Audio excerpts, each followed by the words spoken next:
What's up, everybody? Welcome to the Homie Hangout, where we help others move in excellence. I'm back with Dr. Isaac Guillen, a former attorney that was dubbed the Mexican Mafia attorney by the media. And this is part two of a conversation. I will link to our previous conversations at the end of this video.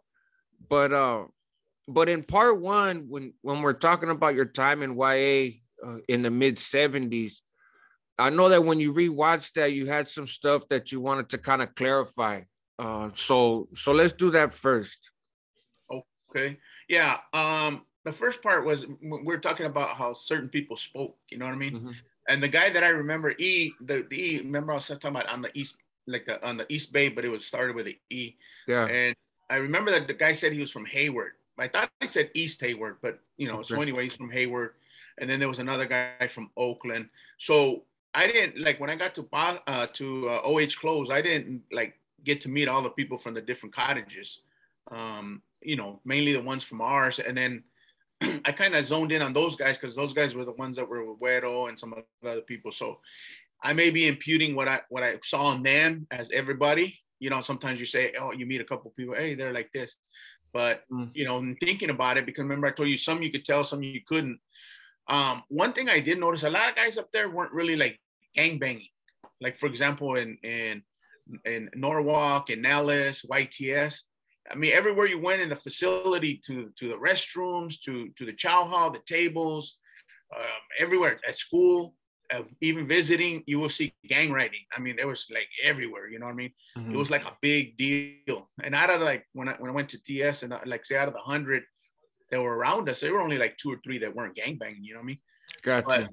But when I got up to OH, a lot of those guys weren't gangster, gang banging, even some of the Southerners weren't gang banging, you know what I'm saying? And so it was a little different, you know what I mean? Yeah.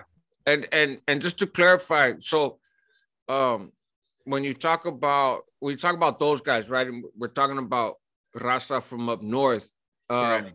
and how not all of them were in the same gang banging culture, so to speak, as down south. And then on the language piece, because I know you had mentioned before that the guys from up north kind of talk like Africanos, right? Like blacks. But then you had only really run into a couple of them. And they were from the East Bay and Oakland and Hayward, those areas, you know what I mean? So, I guess it's kind of there's more there. Because even in the South, we had run into a guy that was from Compton, and he kind of had a little bit of, you know what I mean? And we used to tease him about it. But so I could see where that, but like I said, again, I only had interaction with a couple of them. Mm-hmm. And maybe I was imputing it on others when maybe I should have been, you know what I mean? Yeah, that's okay. And then the second part is, I don't want people to get the wrong impression. It wasn't oh, we went up there, we did what we want, ran over everybody up there's punks and nobody did shit. No, because there were a lot of people from the South didn't want any part of it, you know what I mean? So when we did kick it off, I mean, we didn't get out of there unscathed, you know what I mean? Mm-hmm. You're talking about Raza. Raza got heart. I don't care if you're from the north, from the south, there's going to be a Raza with heart, you know what I mean? And so when we put them up at the church, we got knotted up too. Matter of fact, I got a cut on my head, right on my forehead. I still had a scar. I don't think it was from a punch, because normally, you'll bruise up. It was more, they might have had a weapon that barely caught me, because it was like a straight slit, on my forehead. But we got knotted up too. So it wasn't oh, we went up there and did whatever we wanted, you know what I mean? People get them up, you know what I mean? And even if you ain't gang banging, Raza still get them up, even, you know what I mean? So the gang banging doesn't really have, oh, he's a gang banger. There's not. The only difference is when you're gang banging, you're more used to fighting. Mm-hmm. Because in LA, you could walk a mile and you'll run into 6, 7, 8 barrios, you know what I mean? Right. And if you got any enemies, you're going to be getting them up. So that's the only difference. I guess down south, where they were more used to fighting a lot and getting all that. But, no, they got hard up there too. You know what I mean? I don't want anybody to get it twisted, think that I was just saying that we went up there and did whatever we wanted. It wasn't like that though. You know what I'm saying? Right. No, I understand. And so picking up where we left off, right? In the last video, you were in a cell. You were having some problems with Güero, who's from down south, and some other folks, or his homeboys, I mean, because of that incident up north. And so you had, you had yourself some weapons, and in your mind, you were gonna have to kill somebody when you came out. It was a kill or be killed situation over there at YTS. And so let's pick it up from there. Okay. Yeah. And sometimes I'll tell a story, but I try not to like glorify it. Got a lot of the details. Sometimes I skim over it. If I do, just slow me down, and you know what I mean? Right. But yeah, I know what happened was because, after that dude started telling that dude Nego from neighborhood, your homeboy's bullshitting, and, they weren't believing what he, because, we've had been to chapel a couple of times, and homeboy wasn't never coming. He was never showing up. So I knew that just by his facial expressions and his demeanor that something had to give. Either, like I said, they're either going to hit his homeboy or hit me, because it had to be squared away one way or the other. I didn't really know like how close they were to their homeboy, but in my mind, they're going to hit me instead of their homeboy. You know what I mean? That's usually a lot easier. So anyway, I had my little sissy stick, my battery, and I was trying to get my mind going, you know what I mean? And to figure out, like what I needed to do. And I came up with the conclusion that I had to take care of one of them, you know what I mean? And that was going to be my only out. There's nowhere to run and hide. You can't tell. So you either handle your business, you get run over. And so anyway, but at the same time, I'm not crazy. I didn't ready to kill nobody. I didn't want to kill nobody, but it happens, right?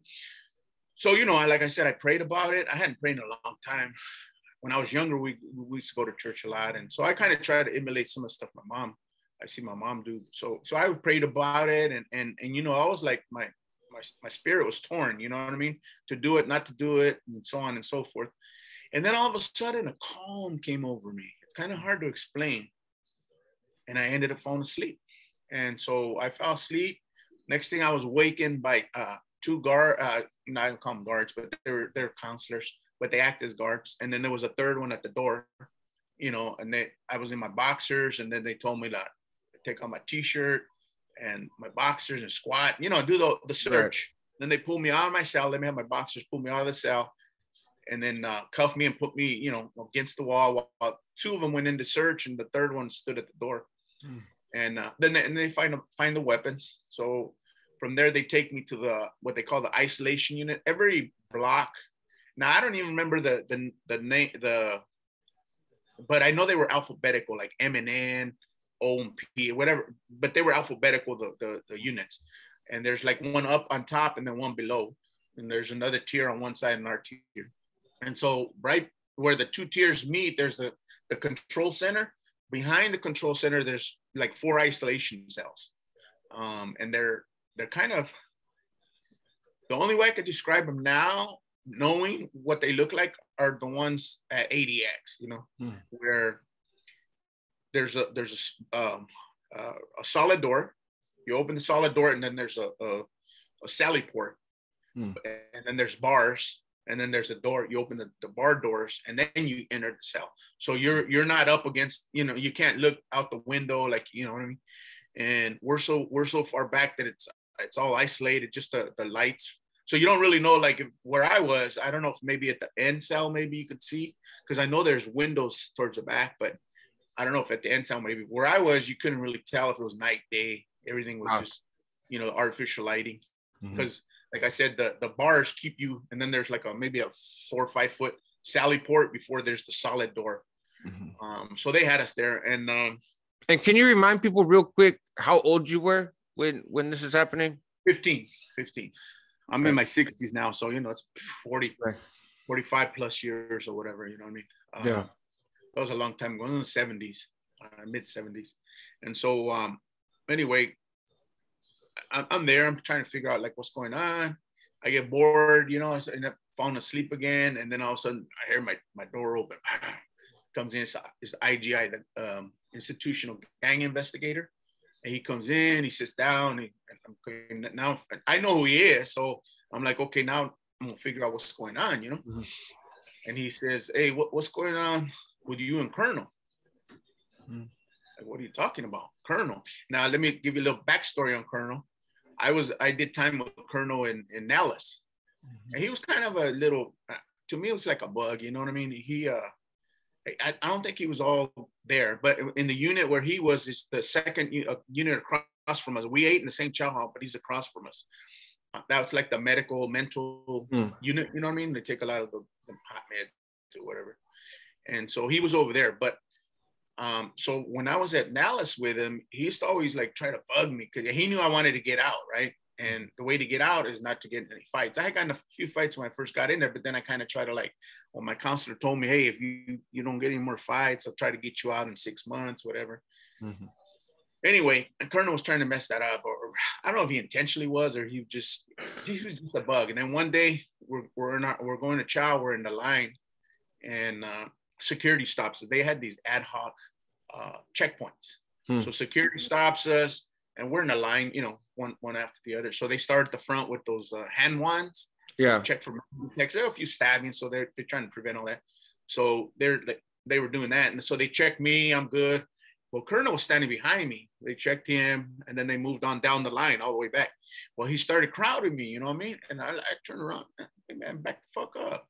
And then he's like, what are you gonna do about it? You know, like, nah. Right. I'm like, oh man, no, you did it. So I didn't want to hit him because I didn't want to be a bully, because I knew he had issues. So I just slapped him, you know what I mean? Man, hit him. He took off out of the line, like made a big scene. Anyway, they cuffed us both up and took us to the White Elephant, you know what I mean? And I was like, oh man, I hope I didn't mess up my parole date. And so the counselor finally went over there, saw me. He said, hey, look, I heard people were saying what was going on. Don't worry about it. I'll still back you up, because I know you did. And they know that I didn't hit him with a fist. They knew that I slapped him. Which to him made a big difference, you know what I mean? Because he knew I wasn't trying to like fight him or hurt him or anything like that. So anyway, that was that story. So when I got to TS, to the unit right there, the college unit, he's in the other unit, but I see him in the chow hall, and he's like trying to talk to me, right? He's having some problems or issues with his people, but I don't know anything about it because I just got there. So he comes up and I'm putting my tray away, and he comes up behind me, and I'm like, man, what, you know, he's like, hey, how you been? What's going on? I'm like, you know, like, what's going on with you, dude? You know, like creeping up. Well, you know, the last time I talked to him was when, you know, I slapped him, but so I thought something weird was going on, but so I let it go. I didn't really think about it. I'm like, okay, we'll let it go. Well, apparently he was having some problems. And his family had called the institution and told him, hey, he's got some gang issues, right? Well, on the streets, Verdugo and Casablanca, my neighborhood and his neighborhood, got into it. You know what I mean? And when I was younger, in the Inland Empire, a lot of the gangs back in those days used to have like Levi jackets. I think they still have them, but I don't know. But they used to have like Levi jackets, kind of like biker jackets. They look like biker jackets because there's a biker influence out there, but they're clean. They're not, you know, like bikers jackets are all dirty and stuff. And the dirtier they are, the better for them. But ours were clean, you know what I mean? The white was white. But so they used to like my older brothers, he was in the gang too, Conquistadores. My other brother was a Diablo. And they used to go to other barrios and fight with the dudes. And if a dude had a jacket, they'd take it away from him, you know what I mean? Kind of like a prize. You know? Right. I remember we had one in our closet from Verdugo, the Counts. That's a gang from Verdugo. That's the only time I really like, because they weren't that close to us, so we didn't like fight with them like the East Side or Corona. So I knew who they were, but I didn't like really like, you know what I mean? I wasn't like, so anyway, but Colonel was from Verdugo Flats. I didn't even know if the Flats were part of Verdugo, a section of it or a clique of it. So I didn't know, you know what I mean? And so he tells me, hey, yeah, so the gang counselor or the gang investigator, he asked me, what's going on with you and Colonel? And I'm like, oh, stupid kid stuff, because I'm thinking he's talking about Nellis, what happened in Nellis. And he goes, no, well, we got a call from his family that he's having some gang problems, and we know you guys' neighborhoods. I like, man, he's got nothing to do. Well, I don't know what you're talking about. I don't have anything against his neighborhood or whatever. I don't even really know those dudes. And so he's like, oh, okay. So we knew you were going to say that. So what were the weapons for? You know, we found the weapons. Were you going to use them? Now, I wasn't going to tell him, oh, no, that's for these other vatos, right, you know, and his people. So I just didn't say anything, you know what I mean? I'm like, and so like, yeah, we knew you were going to say that. That's why we searched your cell. We found the weapons, blah, blah, blah. you guys are having gang issues. I'm like, man, it's not what you think. I ain't got no problems with him. I barely pulled up. I don't even, you know what I mean? So he's like, okay. And then he says, and then, so what's going on with you and Blanco? Like, Blanco from White Fence? Now, let me give you the backstory on that one. So when I was at orientation, when I first got, well, not when I first got to TS, but I had already been there a couple of weeks or whatever, a dude comes in and, you know, everybody's checking him out, whatever. He comes out and he says his name is Blanco from White Fence, right? Now, back those days, White Fence, 18, Flores, those were some of the big gangs. So you had a lot of guys from that neighborhood, right? So he says Blanco from White Fence, but I don't know, something about him didn't jive. I didn't like think he was a gangbanger, and you know, but who am I to say, right? I mean, that's not my neighborhood, so I don't know. So we teased him a little bit and whatever, and then so later on, actually, a dude from White Fence does come in. You know what I mean? And so we're like, there's another dude that was with him in Norwalk. So the dude that was coming in, this was a little bit later, and so, you know, I don't know, a few days, a week maybe, or whatever, he comes in. And so we're thinking, okay. And then old boy tells him, tell Blanco, hey, there's your homeboy right there. You know, we'll find out or whatever. So I'm looking at, and we're playing cards. So I'm looking at Blanco, seeing how he's going to react with this dude. So the dude walks right by with a counselor because he's barely coming in. He walks right by us and he nods to the other dude, but he doesn't even acknowledge Blanco. So I'm like, what the hell? So when he goes to the counselor station and then they're gonna take him to a cell, I'm looking at Blanco and he's got the cards and he's like squeezing them. You know, I mean, we can tell that like something's going on. He's squeezing the card, like bending them, and then he starts like turning red. I'm like, what the heck? All of a sudden he gets up and boom, he takes off to the tower, to the station, and he starts banging on the window. Bam, bam, bam, bam. So they're like one-way mirrors, so you can see in, but you really can't see out. I mean, they can see out, but we can't see in. Right. He runs over there, bam, bam, starts banging on the window. The door opens and they snatch and pull him in. A little bit later, like a minute, 2 minutes later, boom, the TV goes off. Everybody down to your cells. So we all take it out. You know, we all go down to our cell. I don't think nothing about it, right? So when I get there, when I get to the lockup unit, to the isolation, you know, after they find the weapons and stuff, somebody from across the way, I really couldn't see really good, but somebody from across the way, they come in and I could hear the doors. So I kind of try to look, but I can't really see too good. And they snatch somebody out, right? I'm not thinking nothing about it. So then the gang investigator, well, when he asked me, hey, so what's going on with you and Blanco? I said, Blanco from White Fence? And he goes, yeah, well, he said that you wanted to kill him. I want to kill him for, I mean, I didn't even understand like for what? Why would I want to do any harm to that dude? You know what I mean? Right. He come to find out, he said, he found what? He said that you found out he was a norteño and that you wanted to get him. And I like, whoa, man, that blew me away. You know what I mean? I knew he wasn't a gangbanger. I didn't think he was like from the fence, but I never, in my mind, it crossed to me that he was a northerner, not norteño. He didn't say norteño, he said from up north. He must have caught wind of what happened, you know, up at OH and thought that I was going to do something to him or something. I don't know. But then they snatched him up and took him off. And then, so anyway, I told the dude, hey, you know, I don't have nothing to do with that. I don't even know what you're talking about, dude. You know what I mean? I thought he was from White Fence, period. Well, okay. So anyway, he leaves and all that. And I'm like in my cell thinking, what the heck is going on? Right. First is that dudes were Güero, now it's a Colonel, now Blanco. I'm like, dude, this thing is getting deep. Like, what's happening? You know what I mean? So again, I start praying like, man, God, you know what's going on with all this stuff now. Shoot, man, I don't want them to lock me up for a long ass time because of all this nonsense. I ain't got nothing to do with it, you know? Right. Anyway, so I end up going back to sleep. And then, you know, I don't even know if a few days passed. Like I said, I don't know if it's day or night, but I know some time passes. They wake me up and they said, you're going to go to board, right? Now, board is to see like if they can give me more time. You only go for 3 things: to see if you get released, to get more time, or if they're going to transfer you to another institution, right? And so anyway, like I said, our block is on one side, and then the other tier. At the other tier, At the end of the tier, you go outside the door, and that's where the board office was, right?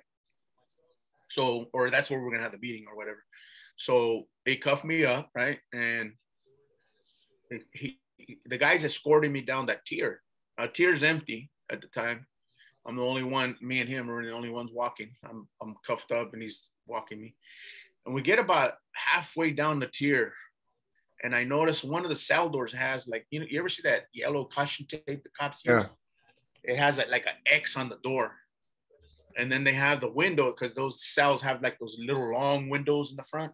Yeah. So the window has like a cardboard covering it. And I'm like, what the heck? So I asked the counselor, I was like, hey, what happened right here? And he said, they killed him last night. I'm like, yeah. And I said, who got killed? He said, Ortiz. I didn't know him by Ortiz. He goes, oh, you probably know him by Colonel. Wow. Oh, wow. I was like, man, they killed Colonel? He's like, yeah, I said, so what happened? He goes like, I don't know the details. They're barely investigating. It just happened. And I'm like, man, I was blown away. But in the same time, I was thinking in my head, shoot, it's a good thing I was locked up, or they might have tried to blame me for part of it, or what I'm saying. And what I forgot to say was the gang investigator said when his family called, right, they checked and they had heard of the incident at the chow hall with me and him. Remember I was telling you, one of the counselors came up and said, keep walking. Because I was like, I was bothered because he came up too quick. You know what I mean? I'm like, hey, fool, don't be sneaking up on me, man. What the fuck's your problem, dude? You know? So it looked like maybe we had a confrontation, and one of the counselors came by and said, hey, keep walking. So then, we threw the trays and we took off. And but that's the second time you've seen him, right? So the first time or the second incident, if you want to call it that, right? The first time you slap him. Yeah, that's in Nellis. Yeah, now you're at YTS and he creeps on you to like, hey, man. Trying to act like he knows me. Right. And that's when the counselors are like, hey, keep moving. So keep moving. But they saw like there was something going on between me and him, right? Mm-hmm. And what it was is that I think, part of it is like people had heard what happened up north. So they kind of gives you a little bit of notoriety, so to speak. So I don't know if he was trying to say like, oh, he's my friend. And so, you know what I mean? I don't know what his issue is, but we'll talk about like what had happened with him. But so anyway, we go down to the board and I'm like, man, shoot, and that's playing in my head, like, oh, they killed that dude, man. You know what I mean? And so we get to the board and we start talking the board, and the guy says, we heard about what was going on with you and the guy that got killed.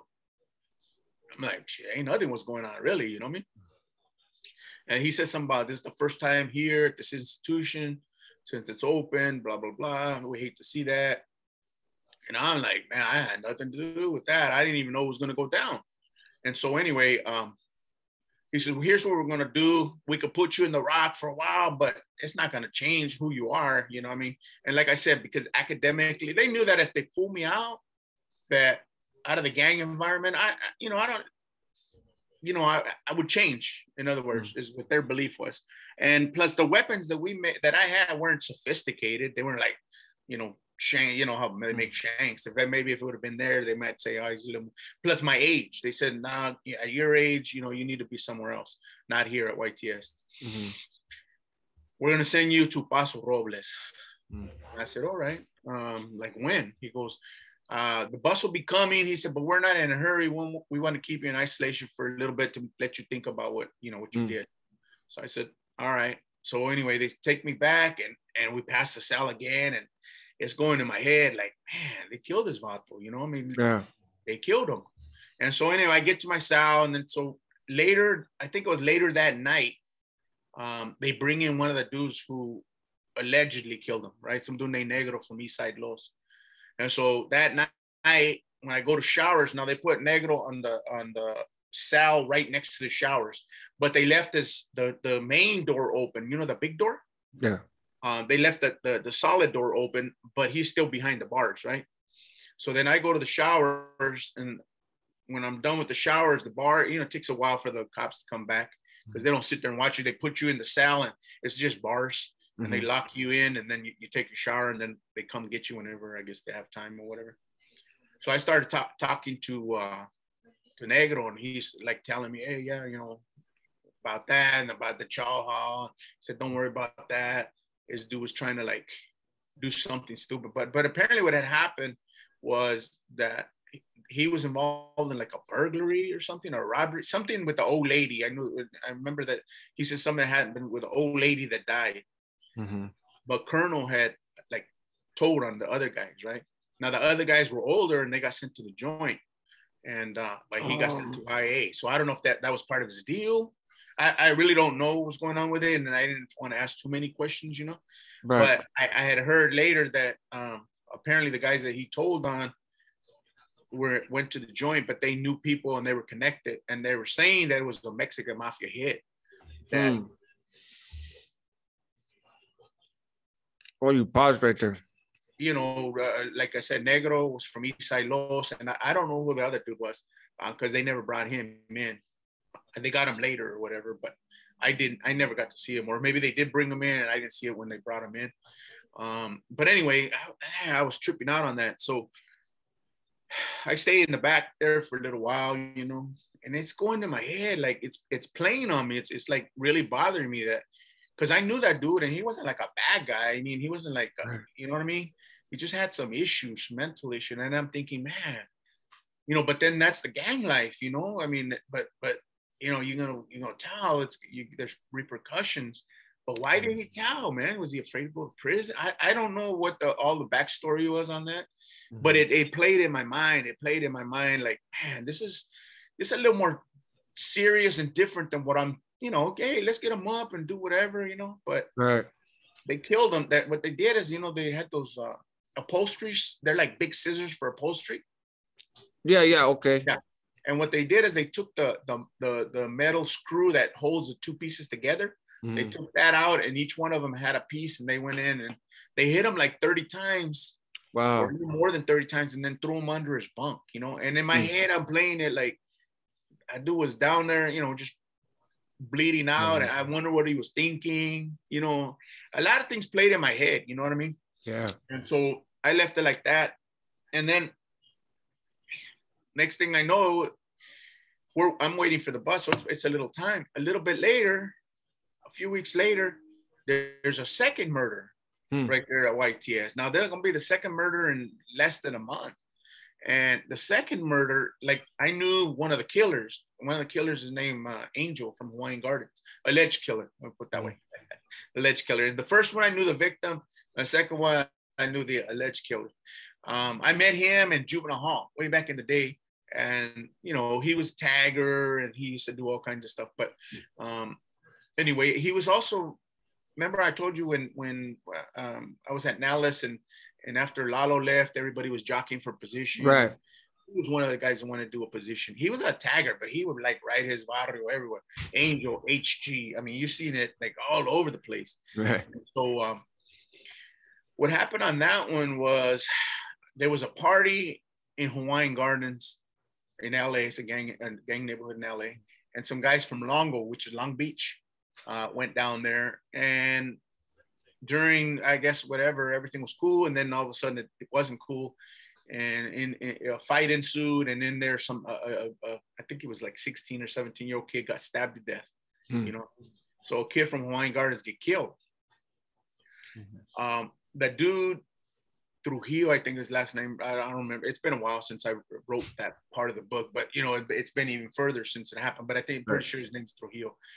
He was from Long Beach, and what ended up happening with him, okay, so they killed this dude on the street. That dude's brother, the one that got killed, he happened to be at YTS. Oh. Yeah, and so he goes and tells Angel and the two other dudes are in a different unit. They're with a dude from Longo. So he goes and tells him, hey, man, I killed my brother, blah, blah, blah.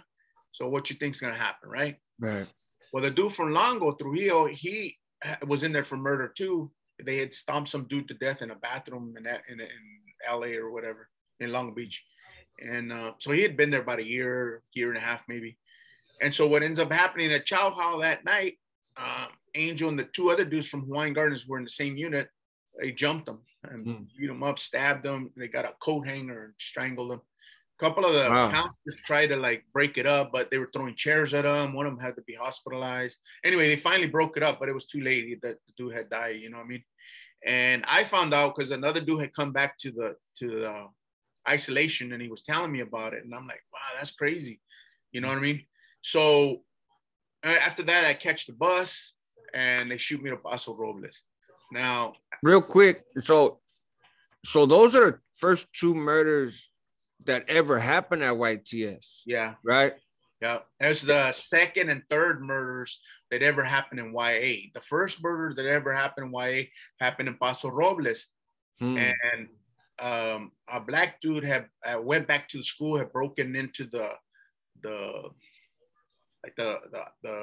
classroom, and he raped the teacher and hit her in the head with like a bookend or something and killed her.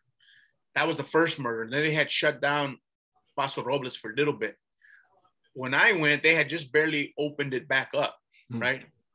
But what they did is, because you have all, it was almost the same setup as Norwalk, except on the front end was where the church was, and then the administration and all that. So you had a couple of, it might have been three. It was either two or three cottages on one side. You had the lockup at the end, and you had the other cottages on this side.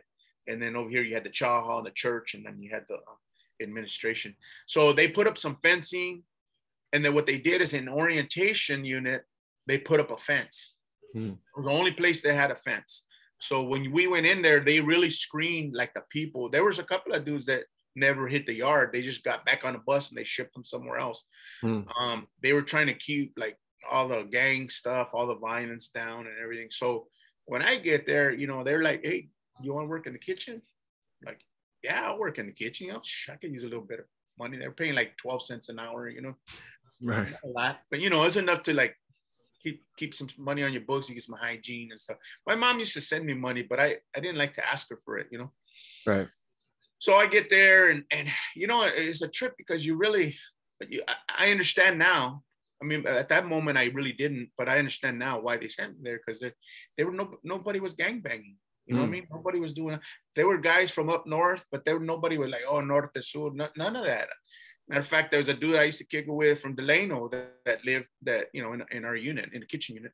There were guys from all over, but we didn't like, there was no like gang, and really there wasn't even any like racial stuff. Every once in a while, something would kick off, but it wasn't like riots. It wasn't like people getting stabbed. There wasn't a lot of fights. There were a few fights, but not like, you know what I'm saying? Not like any other places I had been. Right. So I said, man, I'm gonna just chill here for a little bit. You know what I mean? So I worked in the kitchen for a little while, and then they told me that, you know, I worked my way up, right? I started at pots and pans, and then, you know, chopping up vegetables, and then moving up all the way up to like assistant cook. But you couldn't get a cook job because all the cooks were from outside. They were like civilians, you know what I mean? Yeah, like free staff. Yeah, free staff. So in the bakery, the baker, there were only like 3 guys that worked in the bakery. Everybody wanted that job because it paid double, 25 cents an hour. And because the other ones, we worked like 6-7 days a week. Like I'd go to school. I'd go to work. Then you know, for a few hours, they'd eat breakfast. Then I go to school. After school, we go back for dinner. You know what I mean? So, and then on the weekend, so we had like real crazy hours. We would get up at the crack of dawn. And the baker worked 9 to 5, Monday through Friday. Okay. I like a 9 to 5 job. You know, everybody wants that. Plus the baker was really chill. He was really kicked back. You know what I mean? And so anyway. Do you think, just a quick question, do you think that how busy they kept you guys, right? Because it said like with youngsters in the streets, right? If you get them involved in a lot of like school activities or after school activities and that kind of stuff, then they're less likely at least to get caught up in some of the neighborhood stuff because they don't have so much free idle time, right? Yeah. And here's my take. You get whatever barrio. You get the barrio. Only about 10% are knuckleheads that no matter what you say or do, they're just going to continue to get in trouble. Doesn't matter. The other percentage, a lot of them can be reached. You know what I mean? If you put them in the right environment, and I think that was their thinking, is when I would send them to Paso, because I was doing so well in school. So they figured this guy got, you know what I mean?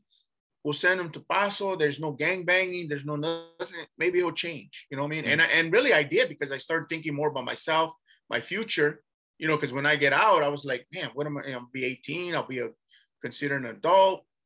What am I going to do with my life? And that kind of stuff, as opposed to thinking of gang. There were no enemies. There were no fight, like stabbing. Or there was nothing like super serious. You know what I mean? Right. And so yeah, no, I agree with you 100%. I think if it all starts with how much free time these youngsters have.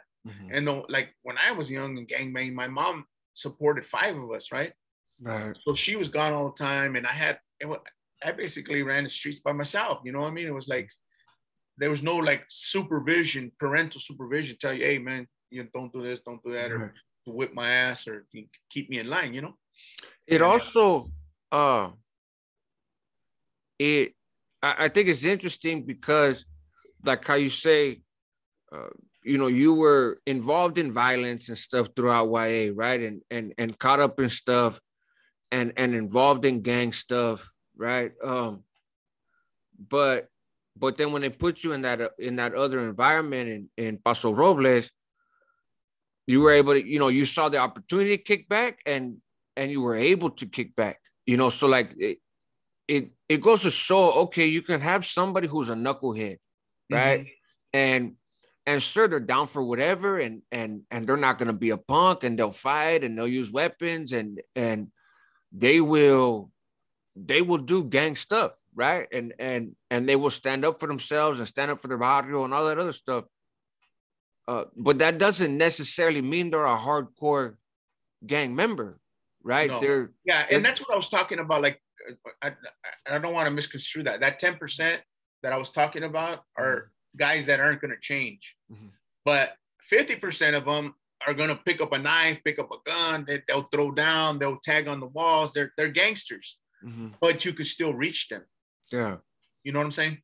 And so that, anyway, that's what I think happened. So the bakery job was opening up. I said, well, shoot, but there was prerequisites. You had to have graduated from high school or had your GED, because if you're under 18, you have to go to school, right? You have to. That was a thing with YA. You had to have, even if you were 18, 19 and you didn't finish your high school diploma, they would make you go to school. So either you had to have a high school diploma or your GED. And I was like barely going to turn 17 or something. And so I still had a little bit to go. And I'm like, man. So anyway, I started asking around. They told me, look, there's a GED test coming up. If you apply yourself, you'll get your results before they open up, right? Because they put those like 6 months in advance. They give people a chance to know, to prepare for it, right? To meet the prerequisites or whatever it is.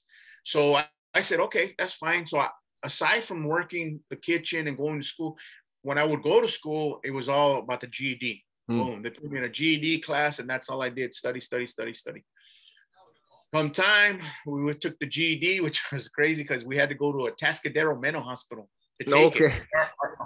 Our school wasn't certified to give it, so we had to go there. Man, it was crazy. We were cuffed up, walking through these hallways. I was like, man, these people were axe murderers here, you know what I mean? And then they're all zoned out. We saw a lot of them that looked like walking through the hallways, talking to themselves. It's kind of eerie, a little scary. Right. So, but anyway, I took the test. I passed it. Flying colors. They gave me even extra credits, I guess, for taking it. So I got my GED and my high school diploma. I was 17. And so anyway, then I went to work at the bakery, and, I just kind of like, all right, man, easy living now, and in my head, I'm playing like, okay, now I had board coming up, right before I turned 18. So I said, shoot, man, what am I going to do with my life? I'm getting out.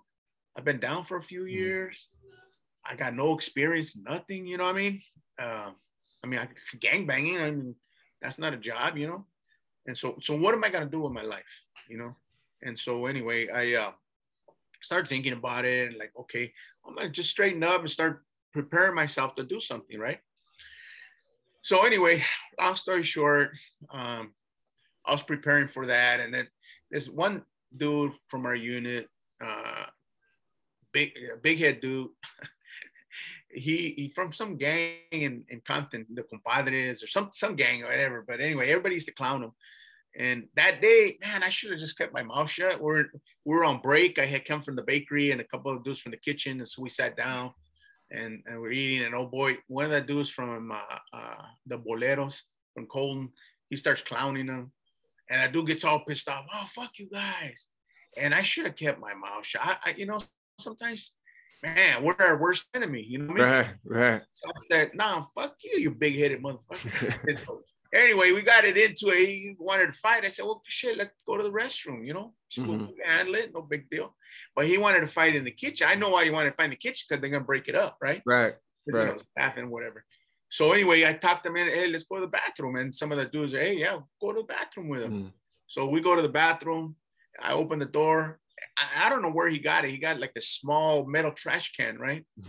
So when I turn around, boom, he hits me with it. I'm like, oh shit. So we take off, and then he takes off running into the dining room. So I chased his ass, and boom, boom. And he's like trying to crawl under the tables. They have those tables with four seats.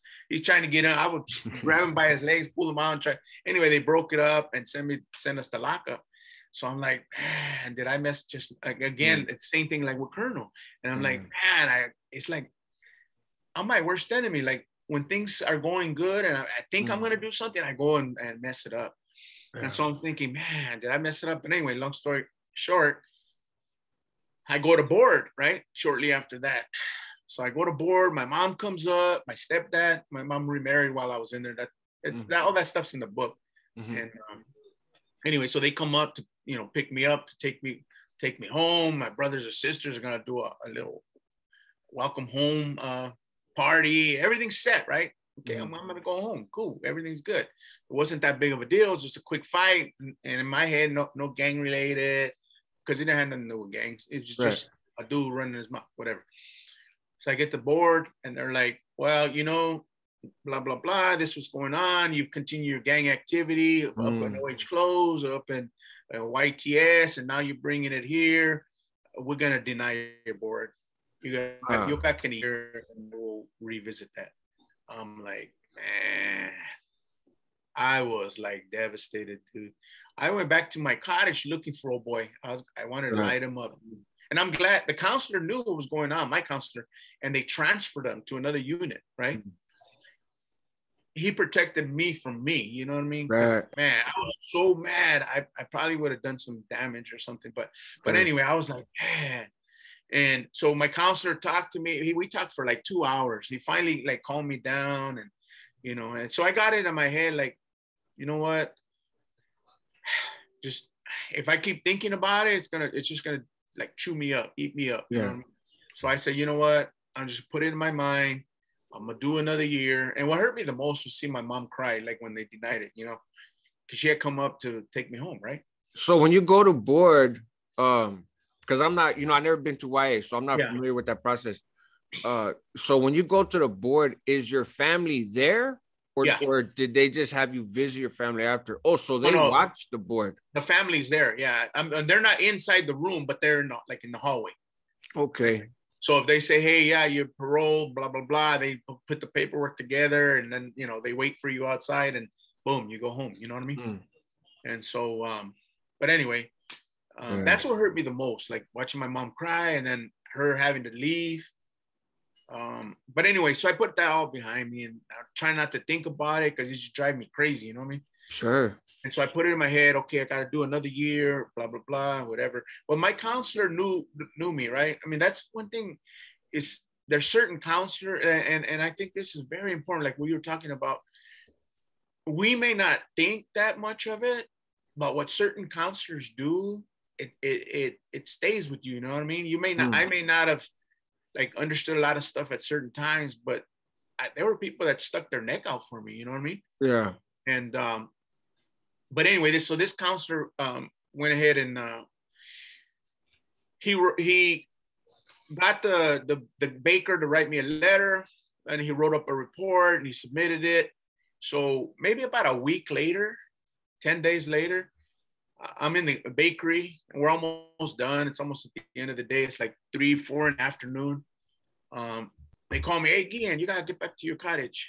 Like, what? I mean, like, we're almost done, like, whatever, right? Right. I didn't even, like, know what's going on. So I go back. They search me in the bakery and they search me in the kitchen. They send me back to my cottage. Counselor says, hey, you got to get dressed, man. You're going to board. Wow, okay. I said, what?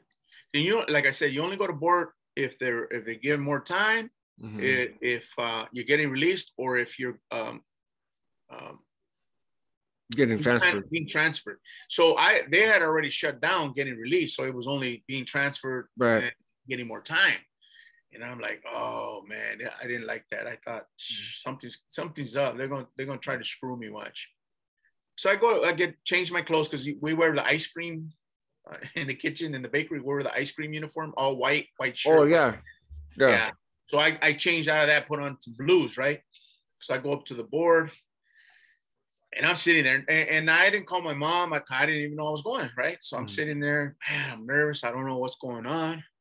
And then I see my counselor walk out of the boardroom, and he winks at me. Like, what the hell? So I go on the board, and they said, hey, your counselor, I came in, and he gave us this report that you've been doing good, that you got your GED, that you got your high school diploma. He had the baker write you a letter, so we're gonna go ahead and grant you parole. Wow. Yeah, I was like, what? Really? Man. And I didn't, I had no way of calling my mom. I'm thinking, like, man, how am I gonna get my mom? Anyway, they put me on a bus the following morning. And I went home. And then after that, I was already gonna be, I think I was turning 18. I think I was turning 18 on Saturday, and I got released like Friday because they don't release on the weekends. So they let me go the day earlier. So I got out when I was 18, and man, it was like, to me, now I'm an adult. I'm a man. I'm considered a man. So I had to, there's a verse in the Bible. I don't remember exactly what, probably in Proverbs. It said, when I was a kid, I thought like a kid, I acted like a kid, but now that I'm a man, I put away childish things. And so all that played in my head, you know what I mean? As far as like what was going on, the murders played in my head. Is that really the life that I want to live? You know what I mean? Unfortunately, I lived on the edge again. I got that back into gangbanging. Not anything that sent me to prison, although, I did get busted for like I guess at that term it would be called a carjacking when I was 19. Something that could have sent me back. Again, my parole officer there stood up for me. But anyway, we'll talk about that in another time. That'll be the next episode. We'll talk about YA, and it was a like an eye opener. But my counselor, man, dude, I don't remember his name, and that's one of the things I regret. Like, I don't remember his name. He stuck his neck out for me. If he hadn't done what he did, I would have probably had done another year and then go before the board and hope, because see, they have what they call available confinement time. So they were the second time was different. They had changed the laws or rules or whatever. And so I was supposed to do 5 years, right? And I had already about 3 in. So I had 2 years left on available confinement time. So when I got out, if I violated, they could send me back to finish up those 2 years. Right. But anyway, I got out and there it was, but I was trying to go straight. But I just got sucked back into it. The clothes that I had at home, baggy, all barrio clothes, barrio clothes, and a little by little, I get pulled back in to see the homeboys, and I get in. I go to county jail 3, 4, 5 times. So let's pause. Stuff, but right. Yeah, let's pause this.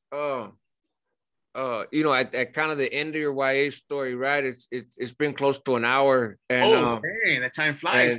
Yeah. No, but it goes by fast, man, because you tell stories well, and you're an easy person to listen to, right? And you make a lot of good points, man. And so I thank you. I appreciate you. Obviously, we're going to do this again. So this is part 2 of the YA. segment, right? And kind of, you know, a third part sort of in your story, but we'll pick up from there, and you know, we'll do this again soon, man. But I want to thank you, Dr. G, right? Thank you for having me. Yeah, appreciate it. Yeah. And we'll keep this going, man. So this is the Homie Hangout. Be a homie, man. Help others move in excellence. Help yourself at the same time because you're worth it, and help your community because they need you. And yeah, you might want to watch this one again, man, and pick up some more gems. But I will link to the playlist of all the conversations that Dr. G and I have had, and some other content as well. And we'll see you guys next time.